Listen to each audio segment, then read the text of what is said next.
I've had over 44,732 female clients, and here are the lessons that I've learned from helping these beautiful women attract love. Number one is love is an emotion and emotions are irrational. Have you ever had a friend who is dating an absolute freaking psychopath? And if not, it's likely that you are the friend that's dating the psychopath. But when this happens, I found it's really difficult to coach someone out of that situation using a rational approach. I used to do that back when I was kind of a rookie, and it was kind of like banging my head against the wall trying to get someone to change. So I found the only way to help someone change their decisions in their love life is to relate their situation to their emotional state and being aware of how the guy that they're with makes them feel and being really intentional about surrounding yourself with people that bring you positive emotions rather than the people who make you feel horrible. Number two is when we blame our geography for our love life issues, it's almost always a different, deeper issue. Adam, there are just no good guys in my city. Okay, so where do you live? I live in Manhattan. I kid you not, I once had a client, and I'm sorry if you're watching, you're the client, you'll laugh that I'm calling you out here, but she legitimately told me that she dated every single guy in Manhattan. So when she told me this, I took out the calculator and I looked it up, and there's 1.6 million people in Manhattan proper. Of those people, 60% of them are single. So then we get down to 960,000 people, divide that by 2, and that gives me 480,000 single men. So if she went on a date with a new guy every single day, it would take her 1,300 years to go through every single guy in Manhattan. Definitely not the problem. The math checks out. Long story short, if you have a scarcity mindset, then you're gonna have a scarcity of options. Keep an abundance mentality and you'll have an abundance of options. Number three is that feminine energy is not weak energy. Look, when you're getting out there and dating, there's both masculine and feminine energy, and men and women both have masculine and feminine energy. But if you are looking to attract a more masculine guy, which most of our clients are, then it's important to get out there and start dating by leaning into your feminine energy, because that is what builds a lot of tension between the two of you. That's what builds attraction between the sexes. Feminine energy is all about just leaning back and letting him do the work. And here's the thing, a lot of my clients who are extremely dominant in the workplace, they're extremely successful, they have this idea that feminine energy is this really weak energy, and they believe this either consciously or subconsciously. So when we start working with our clients, we walk them through what we call the little love steps. And the first little love step is leaning into that feminine energy. And once our clients start doing this, they start to realize that feminine energy is actually the most powerful energy throughout the dating process. Lean back, let him come to you, and if he doesn't, then you say that magical 4-letter word, which is next, and move on to the next. Number four is that we can't force love to happen, but we can force the behaviors that attract love. Get out there and consistently meet lots and lots of guys.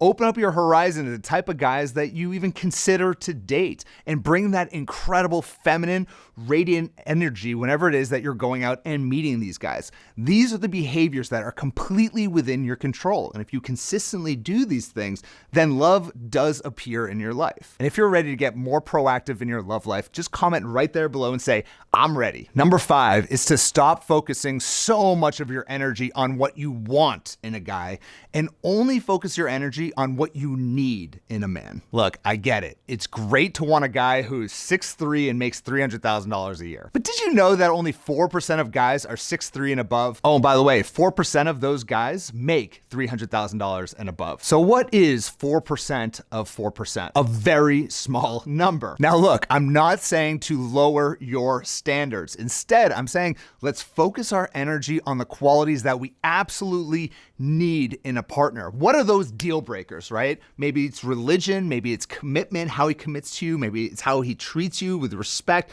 and so on and so forth. Once we understand our absolute needs and our deal breakers, we can get out there and be intentional about leaving our options open to lots of different types of guys. Because one lesson I've learned, having helped over 44,000 women attract love, is that the man you end up with is going to look nothing like the man you think you'll be with. Keep an open mind, explore lots of different people, and I assure you, the right man will come into your life and sweep you off your feet. All of this is part of what we call Little Love Step number 2. And if you want to learn how to create what we call your love vision, go to lovestrategies.com and we have a free training that's going to walk you through this exact process. Number 6 is that a woman's physical appearance definitely matters when it comes to attracting men, but it's much less than you might think. Look, I'll be honest, there are some guys out there and all they care about are big boobs and butt, okay? But having worked with so many men in the past, men are not as superficial as you might think. It matters much less about how you actually look and matters much more about how you feel about how you look. Like, for example, let's say you go get a makeover, okay? You get redone, you redo your hair, you get a new outfit, you got all this makeup,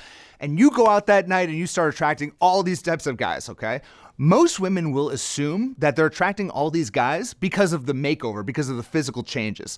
But in reality, it's likely happening because you are going out with a new swagger. When you look in the mirror, you're saying, damn, I look good. You feel good, and you radiate that energy in every interaction. That is what is most important when it comes to attracting people, both men and women. Number 7 is that online dating definitely works, but online dating in itself, I can agree, isn't necessarily fun. I mean, I get it. You're chatting with strangers on the internet. Things are gonna get weird, sometimes disgusting at times. I get it. The analogy that we use in my coaching program for online dating is kind of like going out there and sifting for gold. It's like in the 1800s when there's that gold rush and people would go to rivers and literally put dirt in like a sifter. And at first it'd be all these big rocks. You take a rock out, a big rock's like, nope, nope, nope, nope. Before you know it, you got this kind of fine powder. And before you know it, you're still sifting.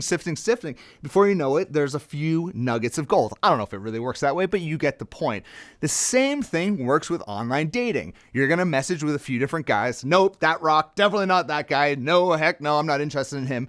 But before you know it, if you talk to enough guys and you go out on enough meetups, before you know it, you're gonna have a few nuggets of gold. And these are gonna be the guys that are going to absolutely blow your mind. And one of those guys will be the man that you spend the rest of your life with. That is the mindset for being successful with online dating. Number 8 is that most of our dating challenges come from a lack of options. And a lack of options simply comes from a lack of effort to get out there and meet new people. Get your beautiful behind off of the couch and go meet some guys. Number 9 is that rejection only exists if you call it rejection. It's not what happens to us in life that matters. It's how we interpret those events. We call this a reframe. For example, I had a client the other day tell me about a big date that she went on. I mean, she got a babysitter, she got all done up, she left her night open to go out and see this guy.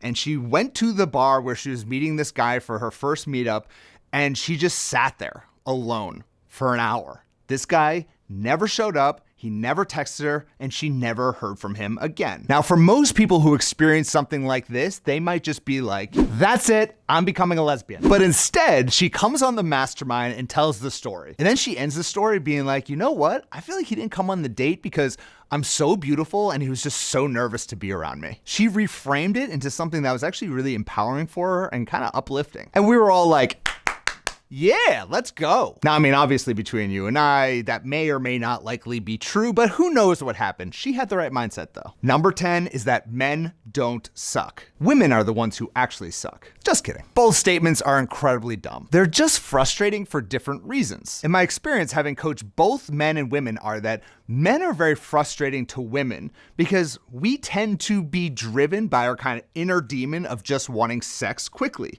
I just want to say, it's not us, it's just our nature. And women, on the other hand, tend to be frustrating to men because we just don't understand your emotions. What are you talking about? The ultimate way to being successful with dating is to understand the other gender. And finally, number 11, after coaching so many women, I've really learned that marriage is just not an achievement. Look, even for myself, like I got married this year and people all around me have been like, oh, so now you're legitimate as a dating coach. And I'm like, that's dumb. The reality is that many people are miserable in their marriages. And ultimately what we're looking for is not just to get married, it's to have a good marriage with a person that we are absolutely compatible with. And that's still not even an achievement because marriage is a verb. It's not a noun. It's not a thing. It's not something that just happens. It's something that constantly needs to be nurtured and worked on to be successful. So get out there, attract love, and I'll walk with you every single step of the way for the next decade. So as a word of gratitude to all those 44,000 women I've had the opportunity to work with,